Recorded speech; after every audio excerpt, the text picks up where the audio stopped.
Ang ating katawan ay binubuo ng iba't ibang klasing cells, tissues, organs at systems upang mapanatiling malusog ang katawan at ligtas sa iba't ibang klase ng sakit. Nangangailangan ito ng balanced nutrients tulad ng vitamins, minerals, essential enzymes, and amino acids para mabuhay. Ang ilan sa mga ito ay di kayang i-produce ng ating sariling katawan at makukuha lamang sa pagkain na ating kinakain. Subalit sa kasalukuyang antas ng ating pamumuhay, ang mga pagkain sa ngayon ay di na tulad ng dati pagdating sa sustansya dahil na din sa mga di natural na paraan ng paggawa nito.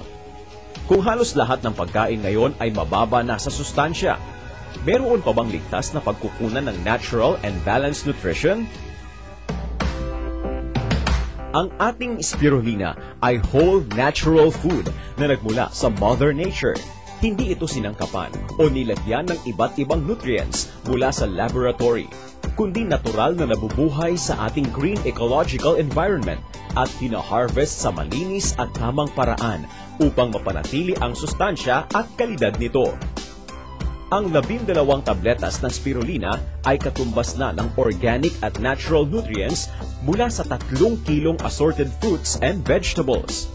Napag-alaman at napatunayan din na ito ay may 6 times more vitamin B12 than beef liver, 10 times more potassium than any vegetable, 8 times more vitamin B3 than lemons, 47 times more vitamin B2 than fresh strawberries, 16 times more vitamin B1 than sardines, 7 times more calcium and vitamin E than whole milk, 50 times more iron than spinach, 550 times more beta-carotene than apple, at marami pang iba.